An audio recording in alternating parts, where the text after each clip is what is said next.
Grand Council Hall floated above the shining core of the galaxy, a fortress of silver and light. Thousands of alien delegates filled the vast chamber. Their voices rose like whispers of wind, nervous, trembling, afraid. For decades, the galaxy had been at peace, or at least pretending to be. Trade was strong. Treaties were signed. The wounds of the old wars had almost faded. But today something was wrong. Something had returned. The humans. No one had seen a living human for almost 100 years. Their colonies were empty. Their worlds were silent. It was as if they had vanished into the dark. The council called it the human silence. They believed humanity was gone forever. But that illusion ended today. A trembling messenger entered the chamber, holding a small metal cube in his shaking hands. "This arrived at the border," he said, voice cracking. From human space. The hall fell completely silent. Even the lights seemed to dim. The cube began to glow. A message appeared, not a voice, not an image. Just words. "We remember what you did." The galaxy was warned. Humans do not negotiate with murderers. The cube burned with cold blue fire and then disintegrated into dust. The silence that followed was heavier than any sound. Ambassador, Trick of the Zor Collective, broke it first. "It's a trick," he hissed. "The humans were wiped out centuries ago." But the elder of the Lyrian Concord shook her head slowly. "No," she said. "I've seen that signal before. During the Zarthan War. It's human technology. Old but unmistakable." Murmurs rippled through the chamber. Fear crept across faces that once showed arrogance. The word humans carried weight, not because of their power, but because of their rage. Admiral Threx stood, his reptilian eyes narrow. "We cannot panic over ghosts," he growled. "Even if they survived, they are few. Our fleets." A sudden boom shook the chamber. The lights flickered. The hollow screen at the center flashed with red warnings. "Report," shouted Threx. A young officer appeared on the screen, his scales pale with terror. "Sir, the listening post at the Vale Nebula. It's gone. No signal, no debris, nothing, just gone." "Gone?" Threx repeated. "How?" The officer swallowed hard. Before it vanished, it sent one last image. The screen changed. A cold, dead world appeared. Floating above it was a single word burned into the surface with energy fire. "Retribution." Gasps filled the chamber. Some delegates shouted that it was fake. Others began to pray. Ambassador Trick turned to the council chair. "We must open talks. If they are back, they must be reasoned with." But the chair's an old being with golden eyes. Yana shook his head. His voice was quiet, trembling. "You don't understand. Humans do not negotiate. Not anymore." In the farthest corner of the hall, a small hollow screen flickered to life. It showed an ancient image, grainy and broken, of a human soldier standing in the ruins of Earth. His armor bore the same symbol now burned into the dead planet. Retribution. The image faded. The hall fell silent once again. Outside, beyond the council's shining walls, stars began to blink out, one by one, near the human border. No explosions. No battles. Just quiet, spreading darkness. For the first time in centuries, the galaxy remembered what it had chosen to forget. Humanity was not gone, it was waiting, and this time it would not come to speak. It would come to judge. The echoes of fear still lingered in the Grand Council Hall long after the meeting ended. The delegates had gone, but the silence remained. A heavy silence filled with guilt and secrets long buried. In the private chamber above the hall, Council Chair Arvek sat alone. The words from the human beacon repeated in his mind like a curse. Humans do not negotiate with murderers. His wrinkled fingers trembled as he opened a hidden drawer beneath his desk. Inside lay a small, dusty datapad, a forbidden file sealed for a century. Its title glowed faintly. Operation Abandonment, Earth. Arvek hesitated, then pressed the screen. A flood of images filled the room, burning cities, human ships falling from the sky, civilians screaming for help. And the worst part? The Council's ships fully armed, watching from orbit, doing nothing. They had promised aid. They had sent words of peace. But when the Zarthan invaders attacked Earth, the Council had closed its gates. They had chosen politics over mercy, and when humanity begged for help one last time, the Council voted no. Arvek buried his face in his hands. "We left them to die," he whispered. He remembered the day the final transmission from Earth arrived. A woman's voice, and calm, proud, and full of fury, and had said, "We will remember. We will rebuild. And one day you will face us." That was the last message humanity ever sent now. After all these years, they had returned, far away. In the icy void of the Vale sector, a lone cargo ship drifted through the ruins of an abandoned station. Its crew, a group of scavengers, searched for scraps to sell. "Look at this wreck," muttered Caro, the pilot, his antenna twitching nervously. No heat signatures, no power. It's like everyone just vanished. The engineer, a small creature with silver fur, wiped frost from a console. "Wait, there's something here." He touched the panel and an ancient human symbol lit up, the same burning word seen across the galaxy. Retribution. Suddenly, every light on the ship flickered red. A cold voice echoed through their comms. "This zone is restricted. Leave now. Who's there?" Caro shouted, heart racing. No answer. Then a dark shape moved across the stars, vast and silent, a shadow larger than any ship they had ever seen. It had no markings, no lights, only one glowing emblem, a broken circle with a single line through it, the mark of the Terran Defense Armada. "Humans," whispered the engineer. The scavenger ship turned sharply, engines burning, fleeing into the darkness. But as it left, one of them looked back and saw 100 more shadows appear behind the first. A fleet. An entire human fleet rising from the void like ghosts from a grave. Back in the council hall, chaos erupted. Reports flooded in. Communication failures, border worlds going dark, colonies missing. Ambassador Trick slammed his fist on the table. "We must send fleets. We cannot wait." Arvek looked up slowly, eyes hollow. "No," he said. "You cannot fight what you created." "What are you saying?" Trick demanded. Arvek's voice shook. "You want to fight them, but they are not the same humans we betrayed. They are something else now, forged in fire and hate, and they have not come for war." "Then what have they come for?" Arvek looked toward the star map, where the human border pulsed like a heartbeat. "They have come for justice." Outside, the stars near human space flickered again. One more system gone silent. Somewhere in that darkness, a voice whispered through the static. The time for mercy ended with Earth, and the galaxy trembled, knowing the forgotten betrayal had come back to life. The galaxy had not known true silence in centuries, until now. Entire star systems had gone dark. Trade routes stood empty. Communication beacons, once bright with traffic, flickered and died one by one. At first, the council blamed malfunctions. Then pirates. Then the truth could no longer be denied. Something was moving through the void, vast, invisible, unstoppable. They were back. The humans. In the war room of the Varn Dominion, Admiral Threk stared at the holographic map before him. Red lights blinked across the border systems, missing fleets, vanished colonies, entire planets unresponsive. "Impossible," Threx muttered. "No fleet could move this fast without detection." "Unless they don't want to be detected," said a voice from the shadows. It was Counselor Vora, her eyes cold and calculating. "Humans built their ships for stealth and survival. They hid for a century. What do you think they were doing in the dark?" Threx slammed a clawed hand on the table.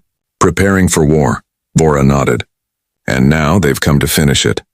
Far beyond the Council's reach, at the edge of the Vale Nebula, a patrol squadron drifted through the remains of an outpost.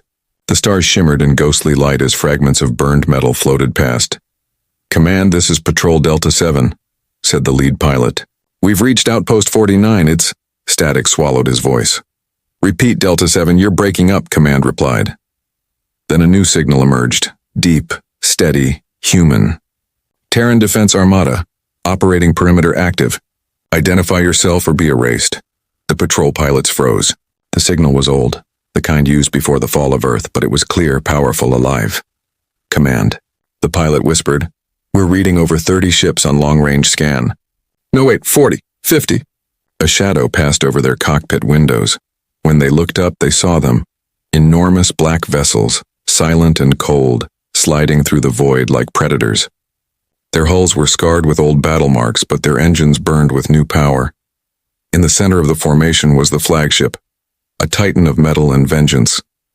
Its name, etched in white letters along the hull, was simple and terrible: Retribution. Inside the ship, Captain Leon Reyes stood before a massive window, watching the stars.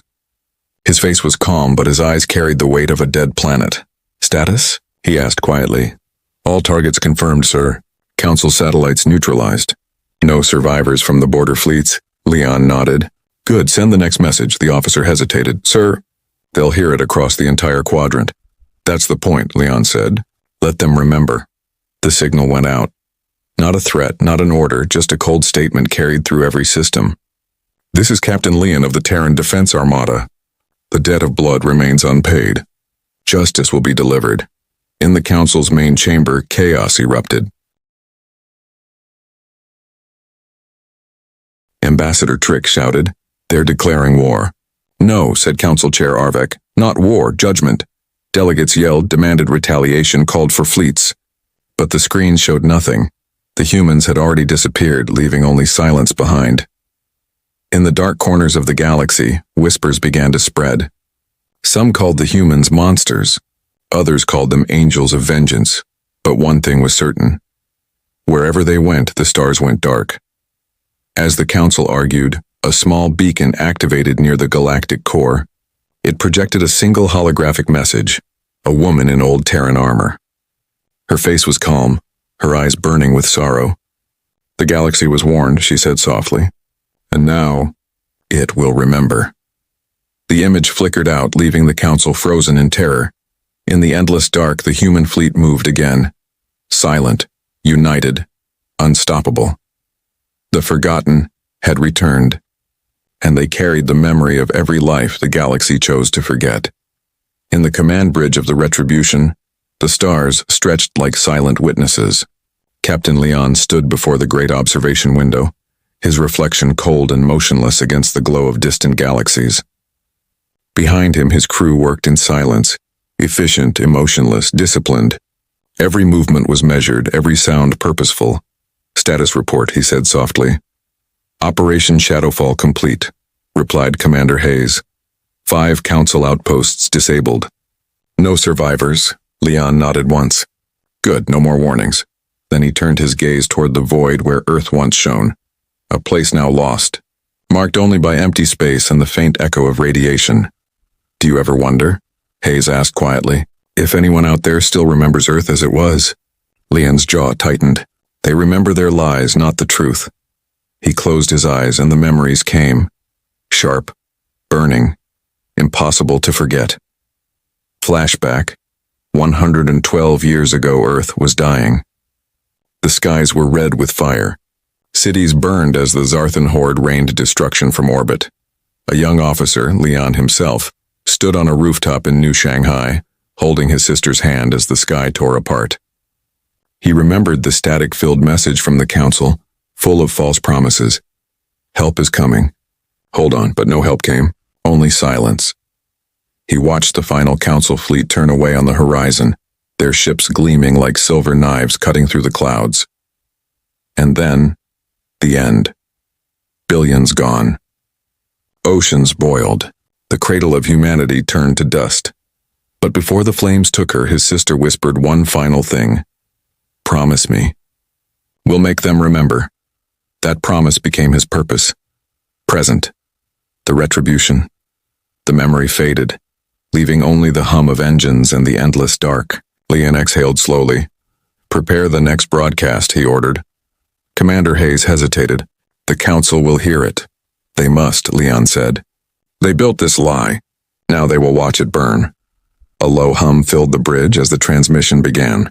Across the galaxy, every communication channel, every beacon, every news network went silent, replaced by a single image. Earth. Not the Earth that burned, but the Earth that lived, the blue, alive, beautiful. Laughter, music, children running in fields, oceans glowing in sunlight. Then the image changed. The same ocean is now black with ash. The same cities are now piles of ruins. And finally the Council fleets, turning away. A voice spoke deep and calm. "This is humanity's truth. You watched us die. You sealed our fate and erased your crime. But we survived. And we learned one lesson. Mercy dies when justice sleeps. Across 1,000 worlds, citizens froze, staring at the screen. Many had never even seen Earth. Many didn't believe humans were real. But now they saw everything. The betrayal, the silence, the vengeance. Riots broke out on several planets. Whole governments fell within hours. The Council's lies were crumbling. Back aboard the Retribution, Commander Hayes whispered, "They'll call this war." Captain Leon's eyes were cold. "No," he said. "This isn't war. This is truth." He turned toward the stars, distant, endless, and quiet. "War is mercy compared to what they gave us," he said. "Now they will understand the cost of silence." Outside, the fleet moved as one, black ships gliding through the void, engines whispering like ghosts. Somewhere deep in the galaxy, a single council transmission whispered through the static, "If the humans truly live, what do they want?" And the answer came, carried by the faint echo of Earth itself: justice. The stars dimmed as the fleet advanced, and for the first time in centuries, the galaxy trembled not from fear of invasion, but from the weight of its own guilt. The council hall, once bright and full of pride, now looked like a tomb. The golden banners of unity were torn, the great lights dimmed to red emergency glow. Delegates shouted across the chamber, their voices breaking in panic. "Entire sectors are offline," cried Ambassador Trick, his scaled hands shaking. "We've lost contact with 7 colonies in the outer rim." "They're cutting our communications deliberately," shouted another. "No," someone yelled from the back. "They're erasing us." The holographic star map flickered violently. Whole regions vanished from its surface, not destroyed, not attacked, just gone. No signals, no energy traces, as if life itself had been switched off. Council Chair Arvek stood at the center platform, staring at the chaos below. His old heart felt heavy. "Order," he called out weakly. "We must have order," but no one listened. The galaxy's rulers were turning into frightened animals. Inside a dark corridor behind the hall, 2 aides whispered, "They say the humans don't kill. They just turn your systems into silence." "That's worse," the other replied, trembling. "You never know when it's your turn." Back in the chamber, Admiral Threx roared above the noise, his voice echoing through the hall. "We can still fight. Our fleets are strong. We can strike before they reach the core worlds." Arvek's eyes flashed. "Strike where, Admiral? Do you even know where they are?" Threx's mouth opened, but no answer came. "They are shadows," Arvek said. "They don't conquer, they vanish. Every ship we send is lost. Every probe is blinded. They have become the darkness between stars. But we cannot surrender," yelled Trick. Arvek's voice lowered. "You think surrender matters? They're not asking for it. They want something else." The hall fell silent. "What do they want?" a voice asked softly. Arvek looked up at the star map, where the border between council and human space pulsed like a heartbeat. "They want us to remember." Far from the chamber, deep within the security vault, technicians worked to decrypt the files leaked by the humans. What they found shattered the last illusion of innocence. Hundreds of secret recordings, council meetings, war logs, and hidden votes, all showing the truth. The council had abandoned Earth. They had watched the death of billions, not by ignorance but by choice. One technician whispered, "We're the villains of our own history." Within hours, the truth spread across the stars. Worlds erupted in riots. Citizens demanded answers. Old allies turned on the council, accusing them of murder and deception. Every screen in the galaxy showed the same footage: burning cities, starving refugees, the human message playing over it all. "We remember." The galaxy was warned. Council soldiers fired on protesters. Governments fell. Fleets rebelled. The once mighty alliance began to devour itself. Inside his private office, Chair Arvek watched it all in silence. The noise of riots echoed even through the thick walls. He opened a channel to the only person he trusted, Admiral Threx. "Admiral," he said quietly, "we can't stop them with weapons." Threx grunted. "Then how?" Arvek turned toward the window, staring into the dark. "Perhaps. We were never meant to." Before Threx could respond, the lights flickered, once, twice, then died completely. The screen went black. Arvek looked out into the void. The stars outside his window began to fade one by one, swallowed by something unseen. And then he heard it, a voice faint and cold, coming through the dark. "Your truth has been spoken. Your time is over. The window cracked. A shockwave rippled through the council's main city.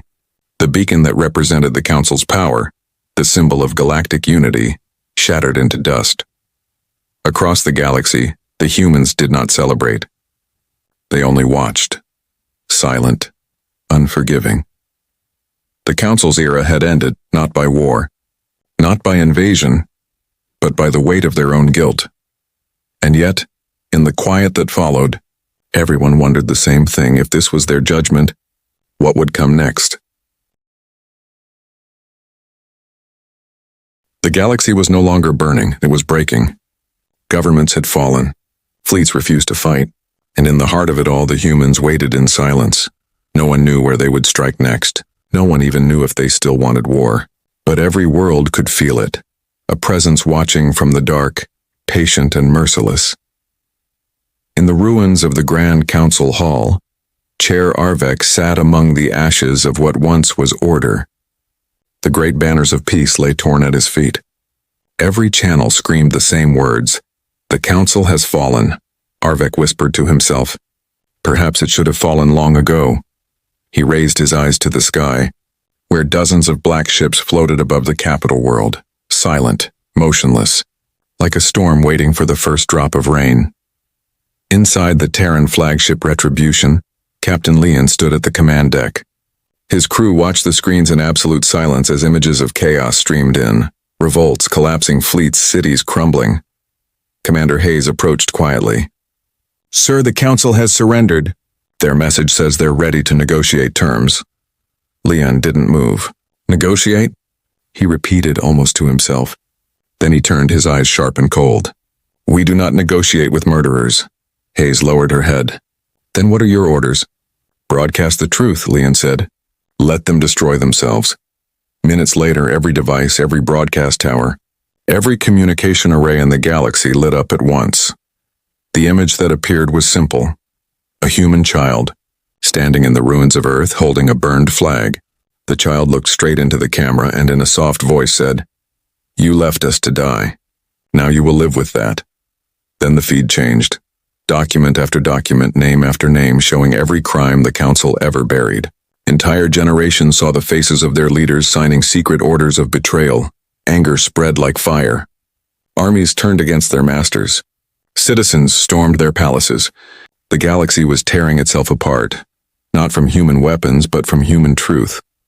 On the surface of the council world, Arvek watched as the cities below burned with rebellion. He spoke to no one. He simply whispered into the air, "They didn't destroy us. We destroyed ourselves." A low rumble filled the ground beneath him. The sky darkened. Clouds parted to reveal the Retribution descending slowly through the atmosphere, vast and silent like judgment itself. The ship stopped high above the city. No weapons fired. No threats came. Just a single beam of light struck the council building, scanning its ruins. Then a voice echoed across every speaker, calm and unhurried. Captain Leon's voice. "Justice has been delivered. Humanity does not conquer. We remember, we warn, and when we are ignored, we return." The light faded. The ship turned away. For a long moment, the entire world stood still. No explosions, no screams, just silence, the kind of silence that carried both peace and terror. Hours later, when the human fleet finally left orbit, they didn't leave devastation behind, but only emptiness. No systems were destroyed, no cities erased. But every database, every record, every digital trace of the council's power was gone, wiped clean.